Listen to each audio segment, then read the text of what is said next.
Action. Hi guys, this is BM lovely and good morning সবাইকে। আজকে সকালটা আসলে অনেক সুন্দর। আমরা বিগত 15 বছর ধরে এরকম একটা সকালের অপেক্ষা করেছিলাম এবং সবশেষে আমরা বিজয় অর্জন করতে সক্ষম হয়েছি। দেশ এবং দেশের বাইরে যেভাবে পেরেছেন আমাদের এবং ছাত্রদের সবার পাশে দাঁড়িয়েছেন, এই জন্য আমরা সবসময় আপনাদের সাথে কৃতজ্ঞতা করি। কিন্তু এই বিজয়ের মাঝে আমরা যেন ভুলে না যাই যে সংখ্যালঘুদের উপরে যে পরিমাণ নির্যাতন করা হচ্ছে বা যেভাবে আমরা খবর পাচ্ছি সেটা আসলেই শুভকর না এবং আমরা এটা কোনোভাবেই অ্যাকসেপ্ট করতে পারি না। কারণ বাংলাদেশে আমরা এই কথা বলা বা আমাদের মতের স্বাধীনতা ছিল না, আমরা কথা বলতে পারতাম না, আমরা সবাই সবসময় একটা ভয়ের ভিতরে থাকতাম। বিধায় আজকে আমরা এই কাজটা করতে বাধ্য হয়েছি এবং সরকারকে আমরা ডাউনফল করাইতে বাধ্য করছি। Because of what? বিকজ আমাদের মত স্বাধীনতা ছিল না, আমরা কথা বলতে পারতাম না, আমরা যখন তখন মানুষ মেরে ফেলতো, গুম হতো, খুন হতো। ইভেন গ্রামের থেকে শুরু করে শহর পর্যন্ত, শহর থেকে শুরু করে ঢাকা পর্যন্ত প্রতিটা মফস্বল শহর, প্রতিটা জেলায় আমরা সকলেই জিম্মি ছিলাম একটা ক্ষমতার কাছে। আমরা সবার প্রচেষ্টায় সেটা বর্জন করতে সক্ষম হয়েছি এবং তাদেরকে আমরা উপরে ফেলতে সক্ষম হয়েছি। তো আমরা যেটা চাইছি, এখন যদি অন্য মানুষগুলো ঠিক সেইভাবে আমাদের মাধ্যমে যদি কোনোভাবেই যদি তারা আমাদের থেকে কোনো খারাপ ব্যবহার এবং খারাপ কোনো কিছু, তাদের জানমালের কোনো কিছু ক্ষতি হয়, এর জন্য আমাদেরকেই কিন্তু দায়ী করা হবে। কারণ আমরা যেটা চাইনি সেটাও এখন তারা চাচ্ছে না। লাইক আমরা তখন স্বাধীনতা চাইছি, তারা এখন স্বাধীনতা চাচ্ছে। বিশেষ করে যারা সংখ্যালঘু আছে, সংখ্যালঘু বললে শুধু হিন্দুদেরকে ইন্ডিকেট করা হয়, বিষয়টা এরকম না। সংখ্যালঘু বলতে অনেক ধর্ম, জাতি, গোষ্ঠী, বর্ণ আছে। তাদের সবার দিকে আমাদের সবার উচিত তাদের দিকে খেয়াল রাখা। বিকজ তারা আমি অনেকের সাথে কথা বলছি, আমার হিন্দু বন্ধু বান্ধব সহ অনেকের সাথে কথা বলছি, তাদের এখন একটা ভয় হচ্ছে যে তাদের কোনো সমস্যা হবে কিনা। ইতিমধ্যে আপনারা জানছেন যে গতকালকে একটা 3:10-এর সময় বা তার পরবর্তীতে দুপুরে যখন খবর আসছে, পর থেকে এখন পর্যন্ত অনেক জায়গায় ভাঙচুর এবং তাদেরকে সম্মানহানি করা হয়েছে এবং তাদের জানমালের অনেক ক্ষতি করা হয়েছে। আমরা এগুলো কোনোভাবেই চাচ্ছি না। আমরা চাচ্ছি সুন্দর, সঠিক একটি সুন্দর বাংলাদেশের। আরেকটা কথা, that's the first point of, আমরা কোনোভাবেই সংখ্যালঘুদের উপরে নির্যাতন অ্যাকসেপ্ট করবো না, কোনোভাবেই আমরা অ্যাকসেপ্ট করতে পারি না। It's not possible for us, because তারা আমাদের কাছে আমাদের ভাই, আমাদের বন্ধু, আমাদের সহযোদ্ধা। তারা আমাদের সাথে লড়েছে, আমাদের সাথে জীবনও দিয়েছে।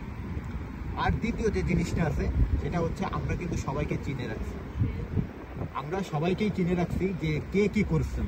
সো এখন আপনি যদি টোটালি ভোল পাল্টে ফেলেন, একদম লাইক আপনি প্রেসটা ছিলেন, ইউ আর লাইক আমি দেখছি অনেককে যে আপনারা মানুষকে কীভাবে নির্যাতন করছেন, এগুলো আমাদের সব কিছু কিন্তু মনে আছে। তো সেইভাবে নিজেদেরকে সাবধানতার মাধ্যমে সব কিছু পাল্টে ফেলে একজন ভালো মানুষের, একজন ভালো সুনাগরিক হয়ে দেশ এবং জাতির জন্য চলেন সবাই মিলে অবদান রাখি, সোনার বাংলাদেশ গঠন করি।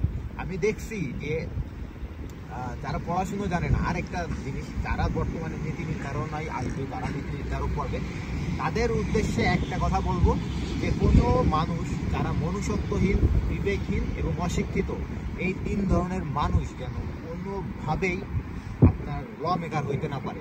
এবং যারা ল মেকার হবে তারা যেন অবশ্যই প্রথমে ভালো মানুষ হয়, দ্বিতীয়ত তারা যেন শিক্ষিত হয়।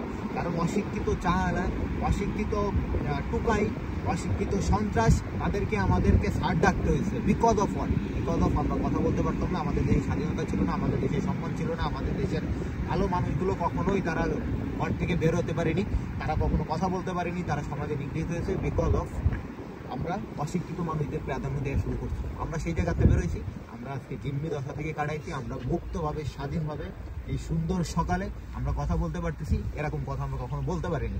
তো সেই জন্য আমাদের দেশ এবং দেশের মানুষ আসলেই অনেক খুশি। আমরাও চাই আপনারা উদযাপন করেন, অনেক বেশি উদযাপন করেন। আপনারা রাস্তায় নামেন, গান বাজনা করেন, মিছিল মিটিং করেন, আনন্দ করেন, কিন্তু কোনো স্থাপনায় আগুন দেবেন না। অশিক্ষিত কোনো কাজ অশিক্ষিত মানুষরা যা করেছে তা করবেন না। ইভেন আমি দেখছি যারা আওয়ামী লীগের টাকায় গাঁজা খেয়ে মানুষের সাথে গ্যাঞ্জাম করছে শুধু একটু ড্রাগ এডিক্টেড, একটু ড্রাগের টাকার জন্য, তাদেরকে আমি চিনে রাখছি। তো আপনারা চিন্তা করেন না যে আপনারা আজকে রাত্রের ভিতরে ভোল পাল্টায় আনন্দ মিছিলে যায় নিজেরে মনে করতেছেন যে আপনি সব কিছু থেকে মুক্ত, এরকম মনে করার কিছু নেই। ঠিক আছে, আপনারা পদে নিজেদেরকে উন্নত করার চেষ্টা করেন, সুন্দর দেশ এবং জাতি গড়ার ক্ষেত্রে নিজেদেরকে অবদান রাখেন। আর একটা কথা, আমার এলাকায় আমার গ্রামে যে বা যারা সবসময় নির্যাতন চালাইতেন মানুষের উপরে, তাদের সবাইকে আমি আহ্বান করব, আপনারা অবশ্যই একটা ভালো মানুষ হিসেবে নিজেদেরকে প্রতিষ্ঠিত করুন, দেশের জন্য কাজ করুন। মানুষ আপনাদের এমনিই ভালোবাসবে। রাজনীতি মানে কিন্তু এটা না যে আপনি অন্যের সম্পদ অন্যের জিনিস ধ্বংস করে খাবেন।